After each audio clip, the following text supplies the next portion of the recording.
नमस्कार, आप देख रहे हैं देश रोजाना। मैं हूं बेनजीर हाशमी। हरियाणा की बड़ी और खास खबरें बताने से पहले चलिए एक नजर डालते हैं आज देश विदेश की कुछ बड़ी सुर्खियों पर।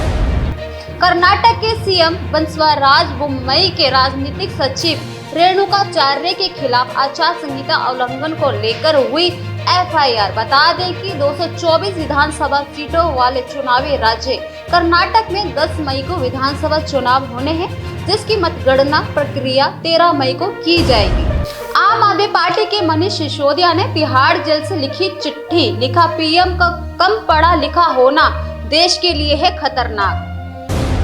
उत्तराखंड के देहरादून के एक घर में फटा गैस सिलेंडर, भीषण आग लगने से हुई 4 मासूम बच्चों की मौत। मरने वाले बच्चों की उम्र 2 से 9 साल तक बताई गई। राजस्थान के सीएम गहलोत ने पीएम को लिखा पत्र कि फसल बीमा योजना के नियमों में बदलाव की मांग की, ताकि फसल क्षति के लिए राज्य आपदा राहत कोष SDRF से किसानों को तत्काल सहायता मिल सके। माफिया अतीक अहमद के भाई अशरफ की तबीयत अचानक बिगड़ी। आज बरेली के ACGM कोर्ट में होनी थी पेशी, लेकिन तबीयत खराब होने के चलते टल गई है पेशी। देश के गृह मंत्री अमित शाह और सीएम योगी करेंगे आजमगढ़ का दौरा। आज अरबों की सौगात देकर जनसभा में बनाएंगे चुनावी माहौल। दुश्मनों को तोड़फोड़ जवाब दे रहा है इजराइल। गाजा पट्टी पर की बमबारी। बेंजामिन पीएम नेतन्याहू ने गुरुवार को देश पर किए गए रॉकेट हमलों को लेकर कड़ा रुख अख्तियार किया है। उन्होंने तल्ख लहजे के साथ दुश्मनों को दी चेतावनी, कहा इसका परिणाम भुगतना पड़ेगा। जापान का एक आर्मी मिलिट्री हेलीकॉप्टर लापता हो गया, जिसमें 10 लोग सवार थे। हेलीकॉप्टर की खोज के लिए बड़ा सर्च ऑपरेशन शुरू किया गया है। डिफेंस मिनिस्ट्री के मुताबिक ये चॉपर एक ट्रेनिंग डील पर था और इसी दौरान मियाको आइलैंड पर अचानक रडार से गायब हो गया। इजराइल कर रहा है ईरान पर हमले की तैयारी। इजराइल ने कहा अमेरिका ने साथ नहीं दिया तो अकेले हमला करेंगे, फिर चाहे नतीजा कुछ भी हो। अमेरिका में बाइडेन सरकार ने अफगानिस्तान से वापसी के लिए डोनाल्ड ट्रंप को ठहराया जिम्मेदार। प्रशासन की तरफ से जारी की गई एक 12 पेज की रिपोर्ट में कहा कि बाइडेन ने तालिबान और अमेरिका की वापसी को लेकर जो फैसले लिए उसके लिए वो मजबूर थे। 2020 में ट्रंप सरकार और तालिबान में हुए समझौते के चलते उनके हाथ बंधे हुए थे। तो ये थी देश दुनिया की कुछ खास खबरें। अब बात करेंगे हरियाणा की कुछ बड़ी खबरों की। नूह मेवात उपमंडल के गांव टाई में तालाब में डूबने से एक 13 वर्षीय बच्चे की दर्दनाक मौत हो गई। हादसा उस समय हुआ जब बच्चे के माता पिता अपनी गेहूं की फसल की कटाई कर रहे थे। उसी समय उनका बच्चा खेतों के समीप बने तालाब में जाकर नहाने लगा, जो गहरे पानी में डूब गया और फिर जिंदा नहीं लौटा। हादसे की खबर के बाद नूह पुलिस भी घटना स्थल पर पहुंच गई, लेकिन परिजनों ने कानूनी कार्रवाई करने से इनकार कर दिया। जोड़ में खड्डा सा है, वो इसमें गया था और इसमें टीप पे से तैरते गिर गया। अच्छा, ये इसकी उम्र ऐसे 15 के आसपास। दूसरा हादसा है 2016 में हुआ था। को कैसे पता चला? बालक भाग के नहीं आया, कोई छोटे मोटे बालक बतायो माने कहीं बताया कहीं नहीं। कितने भाई थे? अरे ये तो 3 ही भाई है, भाई 2 ही रहेगा। फरीदाबाद के अनाज मंडी में गेहूं की सरकारी खरीद को लेकर आज डीसी विक्रम यादव ने तिगांव अनाज मंडी का औचक निरीक्षण किया।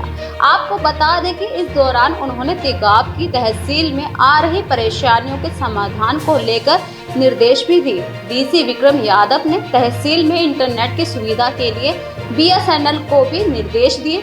इसके अलावा बिजली विभाग से भी बिजली की समस्या दूर करने को कहा।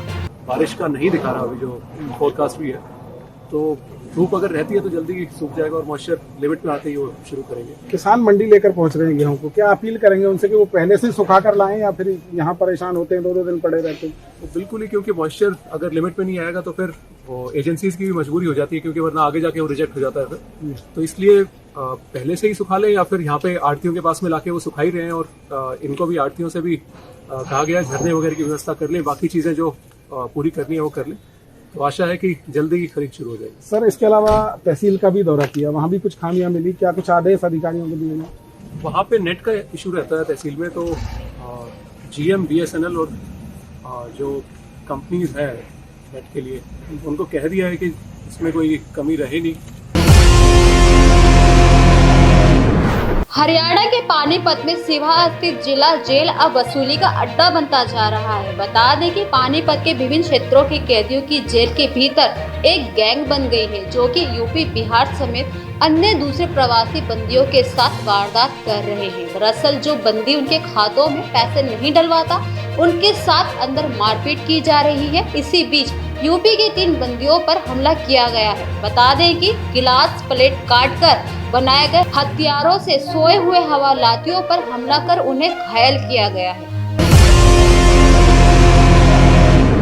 हरियाणा के पंचायत मंत्री देवेंद्र बबली का बीते दिन हिसार में दौरा था। वहीं पंचायत मंत्री ने गांवों में लोगों की समस्याएं सुनी और उनकी सरकार की ई-टेंडरिंग की प्रक्रिया और इसके लाभ की जानकारी दे रहे थे। तभी इस दौरान किरतान गांव के ग्रामीण जोहड़ वाले रास्ते पर लग रही खराब ईंटों को उठाकर मंत्री के सामने पहुंच गए और ग्रामीणों ने कहा कि ठेकेदार घटिया निर्माण सामग्री लगा रहे हैं। हरियाणा राज्य महिला आयोग ने बाल विवाह को लेकर बड़ा फैसला किया है। आयोग की ओर से कहा गया है कि अब सूबे में सरपंच और पार्षद बाल विवाह रोकने का काम करेंगे। ग्रामीण एरिया में सरपंच और शहरी क्षेत्रों में पार्षद काम को अंजाम देंगे। वहीं बता दें कि पिछले 7 सालों का आंकड़ा देखें तो बाल विवाह के मामलों में 7% की बढ़ोतरी दर्ज की गई है। तो ये थी अभी तक की खास खबरें। कल फिर होगी मुलाकात ऐसी ही कुछ खास खबरों के साथ। देखते रहिए देश रोजाना। नमस्कार। हमारे साथ जुड़े रहने के लिए देखते रहिए देश रोजाना का YouTube चैनल सब्सक्राइब कीजिए। साथ ही देश रोजाना की खबरें सबसे पहले देखने के लिए प्रेस कीजिए बेल आइकन।